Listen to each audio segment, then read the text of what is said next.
भी लगेगा यार आज ऐसा क्या है, ये वेबिनार जो है अरेंज किया हुआ है। So basically I would like to clear that कि 10th अप्रैल को वर्ल्ड होम्योपैथी डे मनाया जाता है, which marks as the birthday of doctor Samuel Hahnemann, जो कि होम्योपैथी सिस्टम ऑफ मेडिसिन के फाउंडर है, इन्वेंटर। एंड ये जो सेशन है ये उनके ट्रिब्यूट में रखा गया है, which I would have kept it on 10th itself, लेकिन बहुत सारे लोगों का ये कहना था कि वीकेंड पे रखना would be much better, so that सभी लोग फ्री होंगे, सभी लोग हो सके उतना ज्वाइन करके इस वेबिनार को सुन पाएंगे। So we have arranged it today for all of you. जो भी आज ज्वाइन हुए हैं उनको बहुत बहुत thank you and I am really very grateful and आपका इस ओकेजन पे स्वागत है।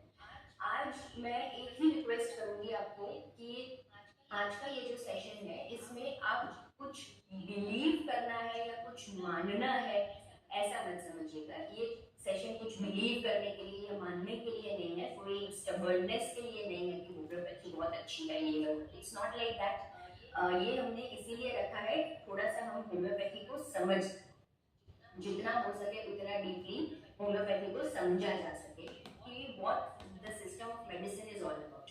क्योंकि होता ये है कि जब हमें कुछ समझ में नहीं आता है ना, तो या तो हम उसे ब्लाइंडली बिलीव करते हैं और या तो हम बिल्कुल उसे रिजेक्ट कर देते हैं। राइट, होम्योपैथी के साथ भी बिल्कुल ऐसा सिचुएशन है ना, कि ऐसे कुछ मान्यताएं फैल गई है उसके बारे में कि या तो लोग उसको ब्लाइंडली बिलीव कर देते हैं और या तो उसे ब्लाइंडली रिजेक्ट करते हैं। So we need to understand this kind of common myths, और ऐसी मान्यताएं हम आज देखेंगे और उसके पीछे की क्या रियलिटी है उसे हम देखेंगे, सिर्फ मेरे इंफॉर्मेशन के लिए ही नहीं लेकिन समझने के लिए। और इसीलिए हमने आज के सेशन का नाम दिया है arc, assumptions reframed to clarity। जो इतने सारे assumptions हैं, जितने myths हैं, जितनी ऐसी मान्यताएं हैं, उसे हम रिफ्रेम करेंगे towards clarity, राइट।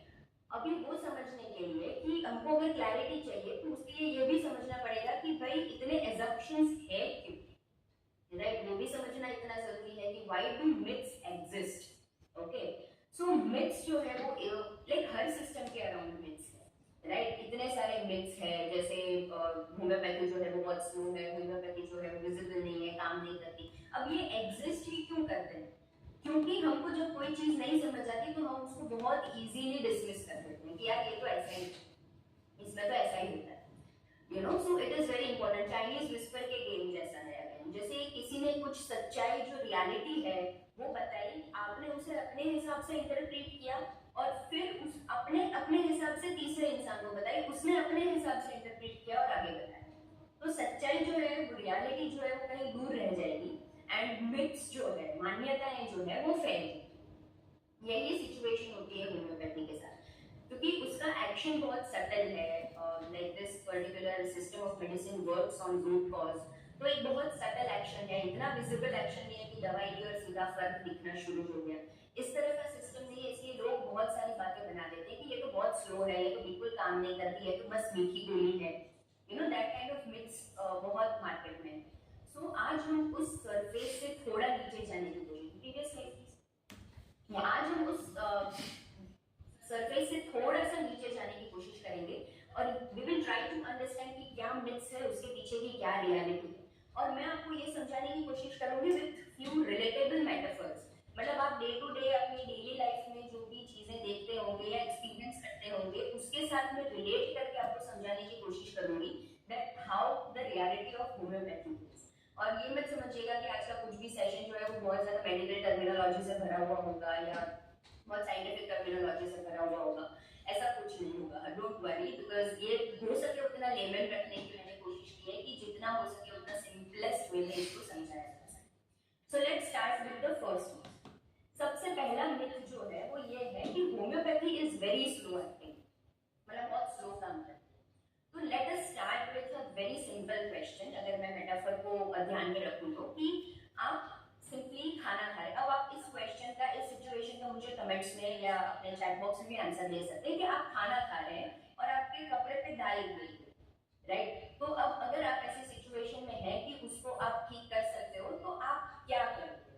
एंड आप कहीं बाहर खाने के लिए गए हैं और आपके शर्ट पे या आपके कुर्ते पे दाल गिर गई, जहाँ पे आपके पास कोई ऑप्शन नहीं है। आपको उस दाग को सूखने भी देना पड़ेगा, दाग जो है वो जिद्दी हो जाएगा and after over a period of time, लंबे समय के बाद आपको मौका मिलेगा कि आप इसको साफ कर सको। तो वो दोनों सिचुएशंस में आप क्या करोगे, आपका तरीका अलग होगा, वो दोनों दाग को ठीक करने का या दोनों दाग को मिटाने का तरीका जो है वो डिफरेंट होगा। Just let me know in chat box.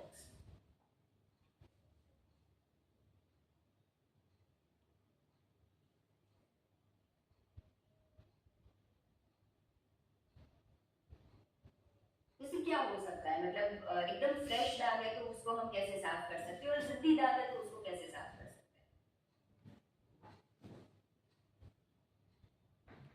I think वो पिक्चर में भी काफी क्लियर है कि अगर फ्रेश है दाग, बहुत ही ज्यादा फ्रेश है, तो आप रनिंग टैप वाटर में भी उसको साफ करोगे तो वो ठीक हो जाएगा, right.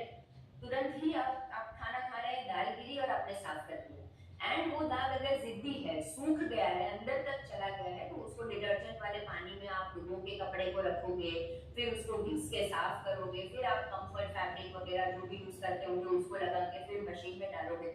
It will take more efforts, है ना, अगर दाग जिद्दी हो गया तो। ऐसा क्यों होता है? बिकॉज जब दाग फ्रेश है तो वो सरफेस लेवल की प्रॉब्लम है, मतलब वो जल्दी ठीक हो जाएगा। बट अगर वो दाग जिद्दी हो गया है तो काफी ज्यादा डीपली अंदर जा चुका है। या different ways for different stage, like some take time, some go off quickly. तो अगर जिद्दी दाग हो गया है, सूख गया है दाग, तो it will take more efforts and more time. बिल्कुल ऐसी सिचुएशन है होम्योपैथी के साथ। होम्योपैथी में भी उसका एक्शन जो है इट्स नॉट स्लो। होम्योपैथी का एक्शन स्लो नहीं है, उसके हीलिंग का डेप्थ अलग अलग है। What happens is कि होम्योपैथी जो है वो सिर्फ और सिर्फ I think I would like to have the next homeopathy is not slow, right, उसके हीलिंग का डेप्थ अलग अलग है, right. Homeopathy basically works on root cause and not just symptoms. होता ये है कि आपको कोई सिम्टम आया और आपने मेडिसिन ले ली और आपको ठीक हो गया, दैट इज एक्यूट कंडीशन। लेकिन अगर रूट कॉज तक जाना है, तो अगर डिजीज का डेप्थ इतना गहरा है, तो सामने उसको ठीक होने में भी समय उतना ही लगेगा, राइट। वो सिस्टम बैलेंस पे काम करने वाला सिस्टम है, so it is not basically slow, है ना, वो स्लो नहीं है। डिजीज के डेप्थ के हिसाब से डिपेंड करता है कि होम्योपैथी जो है वो कितना समय लेगी। बिल्कुल लाइक स्टेट्स, अगर पुराना दाग है तो उसको निकलने में टाइम लगेगा, वैसे ही अगर पुराना डिजीज है, उसका रूट कॉज बहुत डीप है, तो वहां तक पहुंचने में, फिजिशियन को समझने में कि उसका रूट कॉज क्या है, and then it will show some result. So it will take duration, it will take little bit more time if disease is chronic. मेरे साथ ये काफी हो चुका है कि कोई सर्दी जुकाम वाला पेशेंट आया हो और उन्होंने मुझे बोला हो कि मैडम ये प्रॉब्लम है, बहुत ही ज्यादा वाटरी डिस्चार्ज हो रहा है, I really need treatment for this. मैंने उनको 3 दिन की दवाई दी हो एंड विद इन 2 डोजेस उन्होंने मुझे ये फॉलो अप किया हो कि दिया दो, बिकॉज वो प्रॉब्लम सरफेस लेवल की है, तो वो सरफेस लेवल पे जल्दी ठीक हो। But if patient is of a chronic disease, किसी कोई प्रॉब्लम लेकर आया है, 3-4 महीने से आया है, तो it will take more time, right. So it is not slow, उसका डेप्थ जो है वो डिजीज के डेप्थ के ऊपर डिपेंड करता है, but it is equally effective. Let us go to the second myth. अब ये तो बहुत ही ज्यादा कॉमन मिथ है, कॉमनेस्ट मिथ है, ये तो सिर्फ मीठी गोली है, ये तो सिर्फ प्लेसिबो पिल है, इसमें कुछ नहीं। ये तो बहुत ही हमने सुना होगा, कितनी छोटी छोटी मीठी सी गोलियां हैं, इससे तो क्या ही ठीक होगा। ये सुना है आप सभी लोगों ने? Have you heard like about homeopathy, ये तो सिर्फ मीठी गोली है एंड इससे तो कुछ भी नहीं होता? Like, let me know in chat box if you have heard this. So true, yes, exactly. So let us take one again the simple example. आप लोगों ने सिम कार्ड देखा है? Have you watched? Have you seen SIM card? Previous slide, please. या SIM card देखा हुआ है सभी लोगों ने। सो सिम कार्ड एक छोटा सा प्लास्टिक का टुकड़ा है, right. It is a very very small piece of like plastic. हमको देख के ये लगता है कि इतने छोटे से प्लास्टिक के टुकड़े से तो क्या ही हो सकता है, बट यू नो ना कि सिम कार्ड के अंदर एक छोटा सा चिप होता है जिसके अंदर सारी इंफॉर्मेशन स्टोर होती है, नंबर स्टोर होते हैं। जैसे ही आप उसको फोन में इंसर्ट करते हो, you can talk to people in the world, right. So basically उसमें जो इंफॉर्मेशन है that is carrying the power and not how it looks. Basically the power lies in the information that SIM card carries and not how it looks. So बिल्कुल similar situation है homeopathy की। ये sugar pills जो आप देखते हो ना, ये sugar pills are basically the carriers of the medicinal power. ये sugar pills में. Can I have the next slide now? These pills are exactly like SIM card. ये मेडिसिनल पावर है जो इनविजिबल है. और एक में थोड़ा सा अगर साइंटिफिक लेवल पे अगर जाने की कोशिश करूं तो होम्योपैथी की जो मेडिसिन है वो एक प्रोसेस से बनाई जाती है जिसे हम पोटेंटाइजेशन कहते हैं. So potentisation is like dilution of medicinal substance. जो उनका मेडिसिनल सब्सटेंस का जो सब्सटैंशियल पावर है उसको करना है and only energetic imprint it remains. और इसीलिए होम्योपैथी में बहुत ये क्या मैं ये भी कह सकती हूँ कि it is a line that is given in homeopathy. Organon of medicine में भी ये बताया जाता है कि homeopathy medicine are quantitatively inferior, qualitatively superior. And by quality it does not mean कि होम्योपैथी की दवाई भी सब जगह बेस्ट है, इसके अलावा और कोई अच्छा नहीं है. क्वालिटी में सबसे बेस्ट होम्योपैथी दवाई, not that way of quality. What does it mean by qualitatively superior is कि उसमें कुछ substantial form नहीं है. Substance जो है उसको इतने हद तक dilute कर दिया गया है that only dynamicity of that particular substance remains. And वो जो carry करने का काम है, उस dynamic power को, उस medicinal power को carry करने का काम जो है वो ये sugar pills करती है. So whenever anybody tells you कि ये तो सिर्फ एक मीठी गोली है, then always tell कि ये सिर्फ एक मीठी गोली नहीं है, पावर को कैरी करने का मीडियम है. Because everything doesn't have to be very loud. जैसे ग्रेविटी देख लो, it is very silent. Emotions को देख लो, वो भी एनर्जी है, it is very silent. So homeopathy works on that ground. Healing जो है वो भी साइलेंट होना चाहिए, it should not be too much loud. तो मेडिसिनल पावर कैरी करने का काम ये शुगर पिल्स जो है करती है. Do you have any confusion up till now? अच्छा लग रहा है आप लोगों को, सबको मजा आ रहा है कि नहीं, पहले तो मुझे ये जानना है. Because I just don't want this session to be so boring for people who doesn't belong from medical background. इसीलिए ये पूछना मेरे लिए काफी जरूरी है. I hope everybody is enjoying. Good explanation, like a good teacher. Yes. Thank you very much. So I think let us go with the third myth. ये तीसरा जो myth है ये भी बहुत common है कि homeopathy is not scientific. बिल्कुल साइंटिफिक नहीं. अभी इसमें भी एक एग्जांपल लेते हैं कि आपकी गाड़ी खराब हो गई, रास्ते के बीच में गाड़ी खराब हो गई है, तो you let me know in chat. जैसे मैंने बोला ना कि मुझे सेशन बड़ा इंटरैक्टिव चाहिए. सो अगर आपकी गाड़ी खराब हो गई है तो क्या रीजंस हो सकते हैं आपकी गाड़ी बंद पड़ जाने? What can be the probable reasons कि जिसकी वजह से आपकी गाड़ी बंद पड़े? I would like to have at least 5 replies in the comment. मतलब बिना रिप्लाई के तो मैं ही बोले जा रही हूँ, मुझे कैसे पता चलेगा कि आप लोग सुन रहे हो कि नहीं? So I want responses.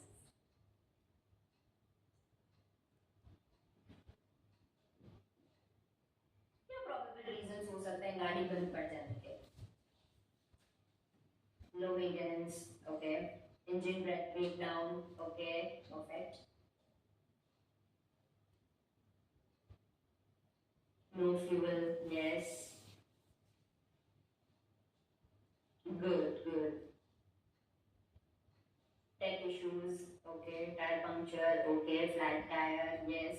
So just like we saw, बहुत सारे different reasons है. पेट्रोल का शॉर्टेज है, मतलब पेट्रोल खत्म हो गया है, बैटरी का कुछ इशू है, इंजन का कुछ इशू है, टायर ही पंक्चर नहीं हो गया है, बहुत लंबे टाइम से यूज नहीं हुई है ना. तो कितने सारे रीजंस है, अलग अलग रीजंस है. अभी इन सभी का सॉल्यूशन एक ही होगा? Do you think इन सभी का सॉल्यूशन एक ही होगा? Only one solution is helping out?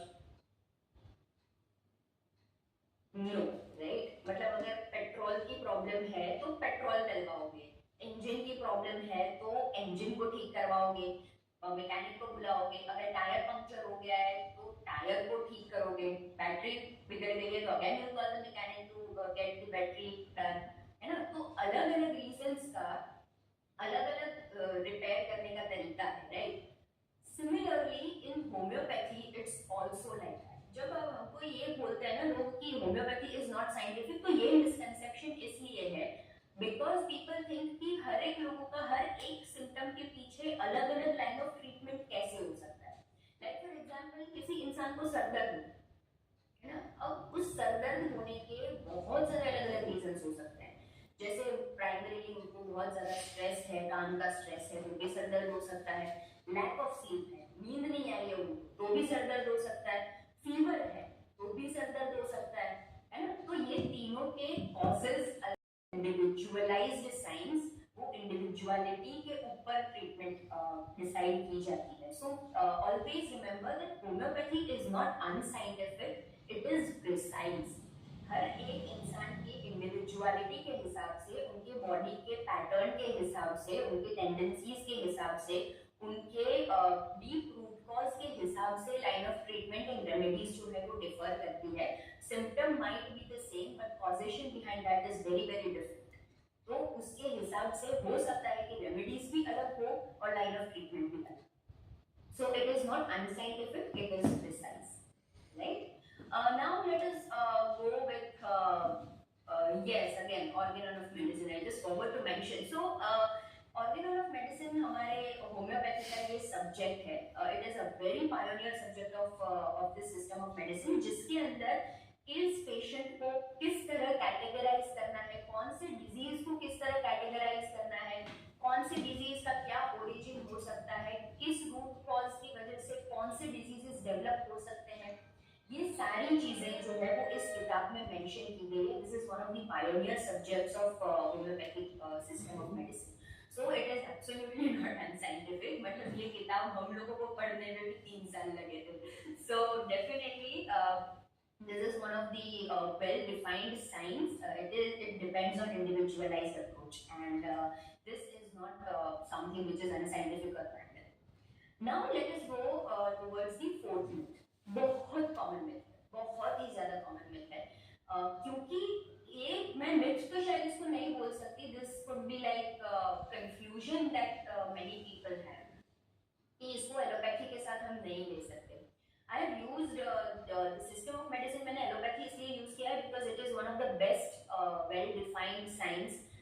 अभी modern medicine जो है, आप अगर हर घर में देखोगे तो you do have certain allopathic medicines जो वो regular basis पे लेते हैं. It is a very well-defined science and very effective one of course. तो लोगों को ये confusion है कि उसकी नहीं लिया जा सकता. So let us take the primary example for this. आपके घर में कुछ पाइप्स में प्रॉब्लम है एंड आपके घर में वायरिंग में प्रॉब्लम है, तो आपके घर पे प्लम्बर और इलेक्ट्रिशियन दोनों एक साथ काम कर रहे हैं. तो आपको लगता है कि वो दोनों एक साथ काम कर सकते हैं घर पे? Plumber is doing some work in the washroom and electrician जो है वो वायर को ठीक कर रहा है, तो वो कर सकते हैं ना? They can do it, right? वो अपना पाना पकड़ लेके अपना सारा पाइप पर, इलेक्ट्रिशियन अपना काम कर रहे हैं. तो both of them can work at the same time, एक ही घर. So this is exactly the situation with homeopathy also. Homeopathy and allopathy में लोगों को ये confusion है कि वो दोनों एक साथ नहीं ली जा सकती. But जिस तरह मैंने ये अभी समझाया कि इलेक्ट्रिशियन और प्लम्बर दोनों एक साथ एक ही घर में at a time काम कर सकते हैं. क्यों? क्योंकि उनके फील्ड ऑफ एक्सपर्टीज अलग अलग है, उनके एरिया ऑफ वर्क अलग अलग है और उनका काम भी अलग अलग है, उनके प्लेन ऑफ एक्शंस भी अलग अलग है. Both of them are working on different things, absolutely different. बिल्कुल वैसी सिचुएशन है होम्योपैथी और एलोपैथी में. एलोपैथी का प्लेन ऑफ एक्शन कंप्लीटली अलग है एंड होम्योपैथी का plane of action is different. Allopathy basically works on condition, symptoms, इन चीजों पे काम करता है. Can I have the next slide please? Just like you can see here, symptom control, disease management. Allopathy, modern medicine is a very well defined science कि वो condition को ठीक करने में, disease के management में बहुत ज़्यादा मददरूप होता है. But homeopathy का plane of action is completely different. वो individualized approach है, root cause approach है, psychosomatic system के regulation के ऊपर काम करता है. बेसिकली जैसे मैंने आपको पहले मिथ में भी समझाया ना कि ये क्वालिटेटिवली सुपीरियर, एनर्जी इम्प्रिंट है. तो when homeopathy medicines are administered तो वो एनर्जी लेवल पे काम कर रहा है, वो वाइटल फोर्स पे काम करता है. It is a complete dynamic form. So when it is working on vital force तो वो किसी एक सिस्टम के ऊपर जाके काम नहीं कर रहा है. It is working on your whole immune system. तो वो पूरा प्लेन ऑफ एक्शन ही डिफरेंट है. It is very much different to allopathy. The only thing क्यों ये confusion होता है लोगों को is because कि वो ये कहा जाता है कि आप 20-25 मिनट 30 मिनट कुछ भी ना लें, कुछ भी, you don't have to eat anything, you don't have to drink anything before and after you take the homeopathic medicines, right? वो confusion ही है लोगों को, and that is because एक इतना डायनामिक पावर, इतना एनर्जी इम्प्रिंट वाला जब मेडिसिन जो वो शुगर पिल्स कैरी कर रहे हैं, if you have some kind of smelling agents और वाटर और एनीथिंग, तो वो एनर्जी इम्प्रिंट पूरी तरह से फेड अवे हो जाएगा अगर आप तुरंत उसके ऊपर कुछ नहीं, right? So you are not suppose to take that. इसीलिए ये कहा जाता है स्ट्रॉन्ग स्मेलिंग एजेंट, जैसे अनियन खाने का नाम बोला जाता है, कॉफी पीने का नाम बोला जाता है, these are all strong smelling agents. वो स्मेलिंग एजेंट्स जो है वो इसलिए मना किया जाता है because that is a complete dynamic form of medicine, और इतना डायनामिसिटी है कि वो फेड अवे हो जाएगा, इतना कोई सब्सटैंशियल फॉर्म तो उसमें है ही नहीं। सो इतने स्ट्रॉन्ग स्मेलिंग एजेंट से वो फेड अवे हो जाता है, इसीलिए इतना मना जरूर किया जाता है कि पहले और बाद में कुछ ना है, but it is not a conflict. Allopathy or homeopathy is not basically conflict. They can always coexist together. Basically दोनों सिस्टम जो है वो बेटर हेल्थ आउटकम्स के पीछे काम करते हैं, दोनों को यही चाहिए कि पेशेंट ठीक होना चाहिए। So it is always coexistence, it is not conflict. So you can take those medications along with homeopathy, लेकिन जिस तरह से एडवाइस किया जाता है, जो टाइम रखना पड़ता है बीच में 20-30 मिनट्स का, वो रख के आप 100% उसे एलोपैथी और होम्योपैथी को साथ में ले सकते हैं। It is not at all right. We will move towards fifth myth. पांचवा जो मिथ है दैट इज कि ये सिर्फ बिलीफ सिस्टम पे काम करता है। Homeopathy works on belief system, it is not psychological. ये भी आप लोगों ने बहुत सुना होगा कि ये जो है ना ये सिर्फ साइकोलॉजिकल है, मतलब अगर आपको होम्योपैथी में बिलीफ है तो ही आपको होम्योपैथी से ठीक होगा, अदरवाइज ये काम नहीं करती। Then let me tell you, एक एग्जांपल लेते हैं। आप लोगों में से बहुत सारे लोग जिम जाते हैं, right? Many of them would be going to gym, जाते हैं ना, या तो आप if you are elder ones तो आपके बच्चों के बच्चे या ये सब लोग जो है वो जिम तो जाते ही। So just let me know in comments, let me know in chats कि कितने लोग जिम जाते हैं, या कितने लोग ऐसे हैं जिनको पता है कि उनके नोन लोग जो है वो रेगुलरली जाते हैं, मतलब consistently gym. Let me know in the chat box.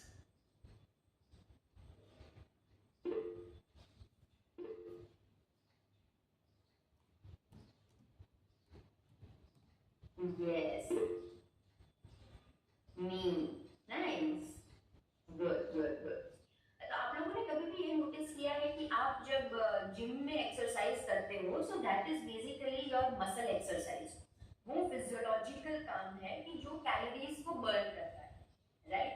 At the same time आपके दिमाग में आप जब वर्कआउट करते हैं तो आपके दिमाग में अंदर क्या चल रहा होता है कि यार I really want to be fit, यही रहता है आपके दिमाग में। आपके दिमाग में आप जब वर्कआउट करते हो तो या तो आपको वेट लॉस करना है, या तो आपको फिट रहना है, यही आपका माइंडसेट होता है। आपको बस ऐसा होता है कि नहीं नहीं ऐसे टहलते टहलते आए थे तो कर लिया बस। Is that the mindset behind working out, या कोई एक ऐसा फोकस गोल रहता है आपका वर्कआउट करने के टाइम पे, कैसा माइंडसेट रहता है आपका वर्कआउट करने के टाइम पे? Let me know.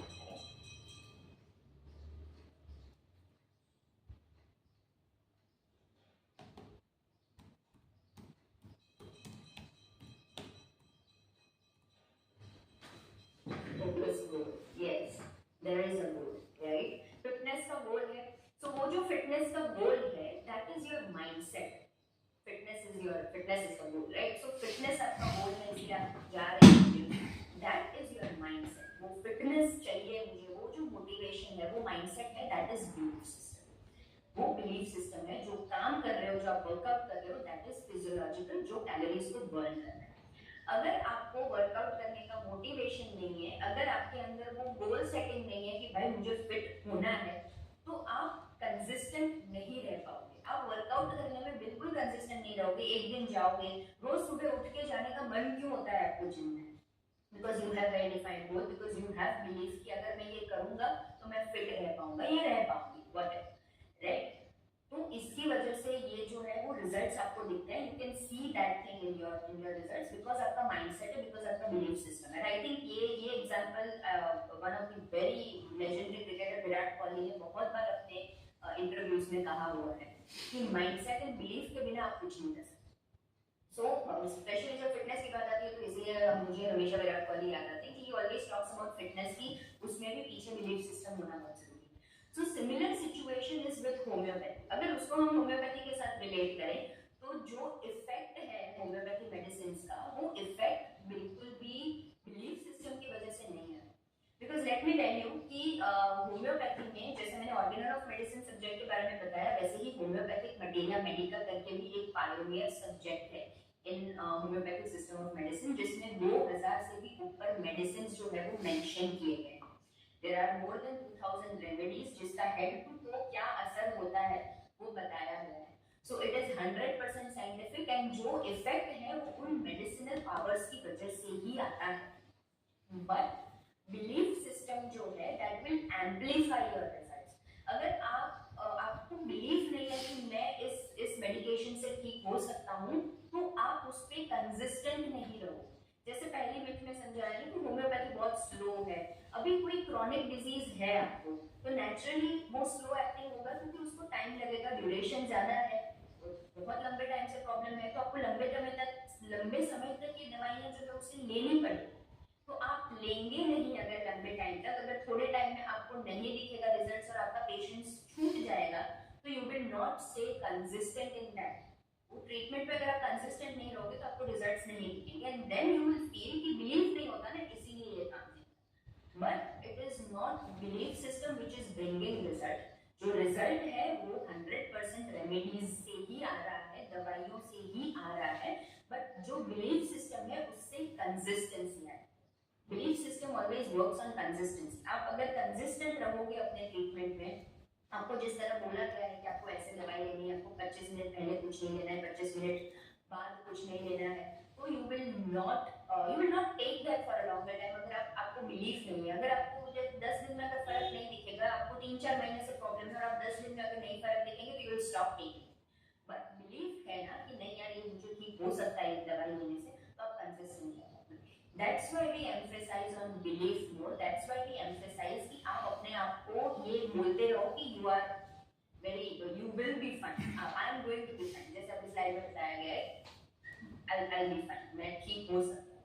ये इस पर्टिकुलर मेडिसिन से मैं ठीक हो सकता हूँ. अगर ये बिलीफ आपके अंदर है तो आपके results amplify. So that is the reason. Otherwise, homeopathic materia Medica एक बहुत बड़ा सब्जेक्ट है एंड उसी के बेसिस पे जो प्रिस्क्राइब की जाती है दवाइयाँ, there are more than 2000 remedies in the materia medica, so 100% those medicines are effective and you see results because of that. So it is not only psychological, लेकिन हर चीज में belief system है. And now let us see कि एक मैं बहुत थोड़ा सा ही टाइम लूंगी इसमें कि होम्योपैथी जो है वो काम कैसे करती है. So let's take an example कि ऐसे कुछ कॉन्सर्ट चल रहा है जिसमें अलग अलग इंस्ट्रूमेंट पे लोग हैं जो प्ले कर रहे हैं. कोई एक जो है वो कीबोर्ड प्ले कर रहा है, कोई एक गिटार प्ले कर रहा है, कोई लड़की जो है शी सिंगिंग गाना वगैरह गा रही है. अभी ये सारे के सारे इंस्ट्रूमेंट्स एंड जो माइक है वो अगर प्रॉपरली हार्मनी में काम कर रहे हैं तो आपका कॉन्सर्ट है, राइट. लेकिन इसमें से थोड़ा सा भी जब अगर कीबोर्ड का वायर कुछ ढीला हो गया या गिटार में से कुछ वायरिंग में प्रॉब्लम हो गई या माइक जो है वो अचानक से बंद हो गया तो कॉन्सर्ट का क्या होगा? It will be a disaster, है ना, बिगड़ जाएगा. या तो कुछ ऐसा भी हो सकता है कि अगर गिटार में कुछ प्रॉब्लम है तो कीबोर्ड वाले बंदे को ये लगेगा कि यार अभी मैं अपना मतलब कीबोर्ड ज्यादा जोर जोर से बजाना शुरू कर देता हूँ सो दैट गिटार नहीं बज रहा, वो पता ही नहीं. So keyboard will work more, तो eventually क्या होगा, कीबोर्ड जो है वो खराब हो जाएगा. अब बिल्कुल ही वैसी सिचुएशन है होम्योपैथी के साथ. अभी आप अगर इस एग्जांपल को देखें तो आपने कई बार देखा होगा कि ये कॉन्सर्ट में जो ये सारे म्यूजिक सिस्टम को हैंडल करने वाला जो टेक टीम होता है ना, साउंड का टेक टीम, वो कभी स्टेज पे नहीं होता. या तो वो स्टेज के उधर ऐसे साइड में नीचे बैठे हुए होते हैं या तो अगर बड़े कॉन्सर्ट्स है तो वो पीछे स्टेज के बैठे हुए. If you know कि वो सारा जो टेक सिस्टम है वो हमेशा पीछे या तो बैक स्टेज होता है या तो नीचे बैठा होता है साइड में. होम्योपैथी का ना बिल्कुल ऐसा ही सिचुएशन है. बिल्कुल homeopathy works like that sound tech system. वो एक सिस्टम को जा के नहीं बोलेगा कि तुमको ये करना है, तुमको ये करना है, तुमको ये करना है. सिस्टम्स अपने हिसाब से काम करती है. होम्योपैथी मेडिसिन को जब एडमिनिस्टर किया जाता है तो वो इन सारे सिस्टम्स को सिंक्रोनाइज करता है and it is always hidden. मतलब वो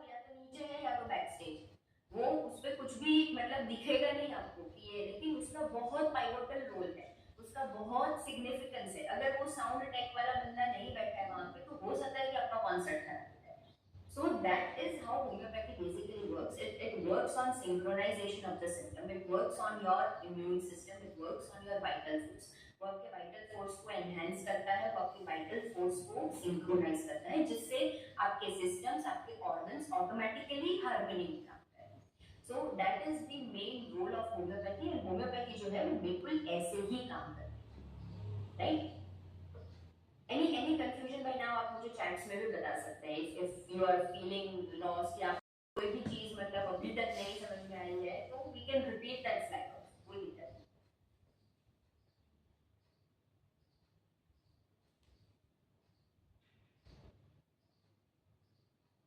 So very well explained. Thank you. Good, good. ऐसे भी बहुत सारे डिजीजेस हैं जैसे कि उन सबका ना ओरिजिन साइकोलॉजिकल होता है, इट्स नॉट ओनली फिजिकल। जैसे सप्रेस्ड इमोशंस है या तो अनप्रोसेस्ड इमोशंस है, बहुत सारी ऐसी चीजें हैं, इमोशनल कंफ्यूजन है। इन सारे साइकोलॉजिकल फैक्टर्स की वजह से बहुत सारे डिजीजेस हैं वो बॉडी प्लेन पे दिखना शुरू होते हैं, मैनिफेस्ट होना शुरू होते हैं, right?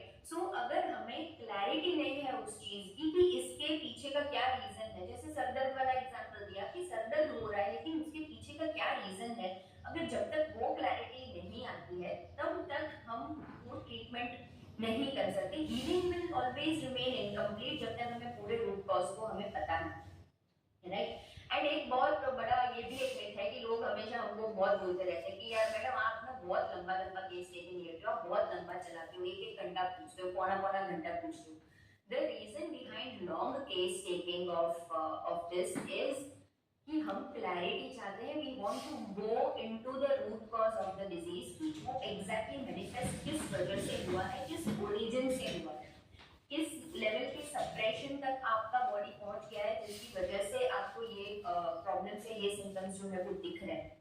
So that is the reason why case takings are very long in homeopathy. तो जब भी आपको कोई भी होम्योपैथ अगर लंबी लंबी चीजें पूछे या कुछ भी ऐसा पूछे कि जो आपको ऐसा लगे कि यार ये मुझे वो पूछ रहा है और ये पूछ कुछ और रहे हैं, that is because homeopathy basically believes in holistic approach. हमेशा ये कहा जाता है कि homeopathy believes in holistic approach. We see patient as a whole, head to toe patient की क्या टेंडेंसी है, पेशेंट का क्या पैटर्न है, वो सारी चीजें हम देखने के बाद हम डिसाइड करते हैं कि हमको उन्हें कौन सी रेमेडी देगी। सो वो काम जो कर रहा है वो आपके प्रॉब्लम पे ही कर रहा है, जो सिम्टम है वो ठीक डेफिनेटली होगा, लेकिन वो रूट कॉज को ध्यान में रख के ही हम आपको रेमेडी देंगे। So that is the reason why case takings are very very important, right? So basically आप आज इस सेशन में से अगर कुछ लेकर जाए तो मैं ये चाहती हूँ कि आप ये लेके जाए कि होम्योपैथी ना ही कोई मैजिक है ना ही कोई myth, it is a well defined science जो कि आपके बॉडी को अपने आप के साथ रिकनेक्ट करता है। It works on your immune system, it works on your vital force and it has its own plane of action, right? Let us summarise it in a way कि पहला मिथ हमने क्या देखा कि होम्योपैथी स्लो एक्टिंग है, but it is not, right? Homeopathy का जो depth है वो डेप्थ हीलिंग का जो डेप्थ है वो डिजीज के डेप्थ के ऊपर डिपेंड करता है। That is the first myth that we debunk.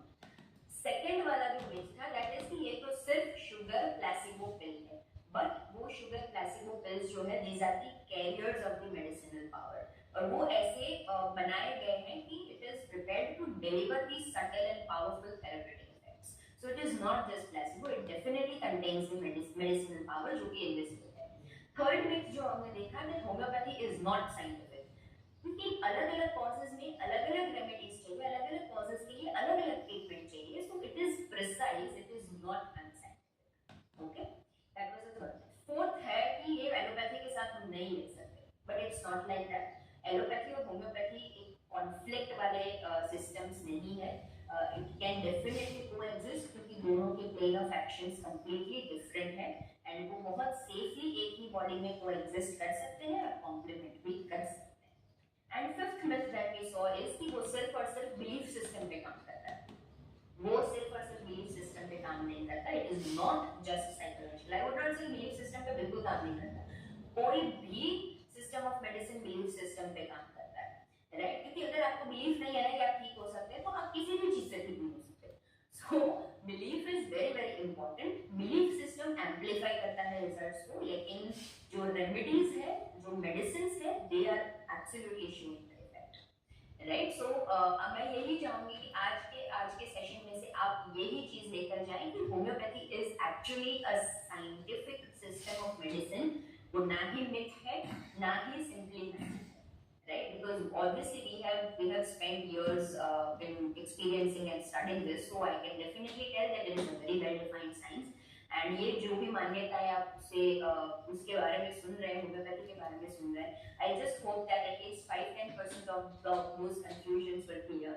लेकिन अगर थोड़ा सा भी confusion और है आपको, then you are free to ask me the questions. मैं थोड़ी देर के लिए आप लोगों को ये allow करूँगी. I'll be switching your mics on. I'll be allowing you to switch on your mics so that आप जो भी feedbacks अगर देना चाहते हैं तो मुझे दे सकते हैं. कुछ पूछना भी चाहते हैं तो पूछ सकते हैं. You can turn on your mics. But I would really request कि अगर कोई एक इंसान question पूछ रहा है तो जो भी दूसरे पार्टिसिपेंट्स हैं वो अपना माइक प्लीज खुद समझ के बंद रखिएगा so that disturbance जो है. Hi Gata. Hello. First of all, very well conducted session. Thank and you. as you mentioned that it's a layman language and literally it was a layman language and मैं बहुत अच्छे से समझ पाई. Basically it's just general opinion. It basically अभी क्या हो रहा है कि लोगों के पास patience नहीं है. And that is why to get the quick result they switch into something else like homeopathy या फिर आयुर्वेदिक की अगर बात की जाए which is long term medication. या डीप रूटेड जो आप बोल रही थी कि आपको डीप रूट आपको कॉज निकाल देता है उसका. तो फर्स्ट ऑफ ऑल पेशेंस नहीं है.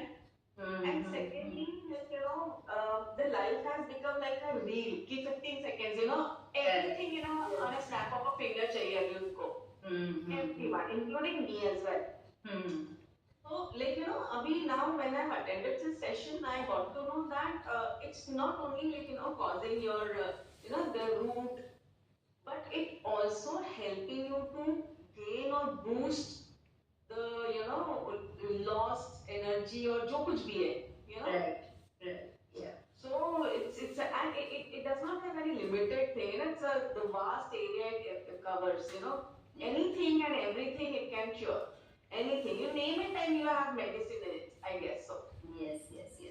तो very well conducted and बहुत ही मतलब लेकिन जो भी डाउट रहता था कि नहीं यार क्यों होम्योपैथी यार बहुत स्लो है. साबुदाना की गोली I still remember बचपन में हम लोग बोलते थे कि साबुदाना की गोली. होम्योपैथी is just like ऐसा लगता था. But for just to tell you कि मेरे जो tonsils थे बचपन में chronic थे. But my parents they believed in that because मेरे वक्त जो pediatrician थे मेरे pediatrician my child उन्होंने सीधे कहा था कि आपको remove ही करवाना पड़ेगा and my father was completely against. My father went to homeopath doctor. आप मानोगे नहीं वो tonsils just because of that patience मतलब जो भी हुआ consistency या बोलो patience बोले जो भी instructions चलते थे उसी की वजह से मेरे tonsils गए हैं. I have no problem eating anything now. Secondly, my younger sister severe sinus severe. और ये उसी की वजह से हुआ है मतलब होम्योपैथी की वजह से ही and she has no problem. कभी कभी once a while हो जाता है उसको लेकिन जो होता रहता था वो उसकी वजह से completely she was out of that. Otherwise उसको तो मतलब वो 8-8 दिन मतलब we have seen her suffer. 8-10 दिन वो चलता ही रहता था. एक बार 2-3 दिन साइनस हो गए तो उसका इफेक्ट उसको एक वीक तक चलता ही रहता था. वो नॉजियाटिक लगता था उसको. But thanks to homeopathy. So well conducted and I must say I should visit you for consultancy. 100%. You are most welcome. Anytime. No, but actually what she mentioned is very true. Patience चीज ऐसी है. I think ये सिर्फ system of medicine के लिए ही नहीं है. In fact, any system of medicine अगर मतलब आप अगर एलोपैथी को भी देख लो या आयुर्वेद को देख लो, होम्योपैथी को देख लो, in any system of medicine मतलब हर तरह के ऐसे डिजीज है कि जिसमें आप मतलब कभी तुरंत हर चीज में आपको रिजल्ट्स नहीं मिल सकते. Even in those systems there are conditions थोड़े लंबे समय तक मेरा ट्रीटमेंट नहीं मिलता तो आपको नहीं results. So it is very important to समझना कि every system of medicine has its own way of giving और उसके लिमिटेशंस भी है, सारे के सारे सिस्टम्स के कुछ ना कुछ लिमिटेशंस भी है. You have to understand that also. You have to be patient enough to give your time and give more efforts as well. Cooperation doctors की बहुत ज़्यादा ज़रूरी हो जाता है. If patient का उस टाइप का cooperation नहीं है कि हमको नहीं दे सकते, इस वजह से फिर तक कौन वेट करेगा, पानी भी नहीं पी सकता, ऐसे तो नहीं, आपको फिर दूसरा रास्ता बताओ. If that kind of thing happens, then it's very difficult. आपका माइंडसेट ही बना लेते कि हो गया, अगर से नहीं होगा तो आप कितनी भी कोशिश करें वो नहीं आप नहीं कर सकते. Yeah. And it's a level of patience. You need to be patient. You know, it's a key to everything. Patience is the key. Very, very, very well. Thank you very much for that. Anybody? Hello, homeopathy में कोई ऐसी medicine है जो immediate life saving कर सके? I think immediate life saving is always emergency medical. हाँ, again अगर मैं आपको ये बोलूँ कि life saving मतलब अगर कोई इंसान मर रहा है तो एलोपैथी में भी मेडिसिन नहीं दिया जाता, उसमें भी CPR ही देना पड़ता है. So again any system yes definitely नहीं है सर, बिल्कुल भी नहीं है, क्योंकि कोई भी सिस्टम में अगर आप ये चाहते हैं कि हमको लाइफ सेविंग ड्रग मिले, अगर आप उस टाइम पे मर रहे हैं तो इमरजेंसी फिर आपको वार्ड में जाके जगह पे जाके आपको या तो CPR देना पड़ेगा या तो आपको इंटरवेंशन करवानी पड़ेगी. You have to emergency is a complete difference है. अगर मैं अभी ये सब ले भी रही हूँ एक पेशेंट के पॉइंट ऑफ व्यू से ले रही हूँ, आपके जो नॉर्मल कंडीशंस है उनको आप कैसे ट्रीट करते हैं, right? But emergency is a complete different. Allopathy में भी आप नॉर्मल मेडिसिन से लाइफ सेविंग चीज आप नहीं करते. अगर आपको अभी प्रॉब्लम हो रही है, अगर आपको सांस फूल रही है, अगर आपको हार्ट अटैक आया है, तो कोई भी आपकी ये नहीं कहेगा कि आप घर पे बैठ के दो दवाई ले लीजिए, आपको इवन एलोपैथी मेडिकेशन से दूसरे सिस्टम्स की आप नहीं घर पे बैठ के आपका हार्ट अटैक हो गया, you have to get admitted, you have to get your CPR. So again that is really important to understand कि एक किसी भी सिस्टम में वो जो है वो चीज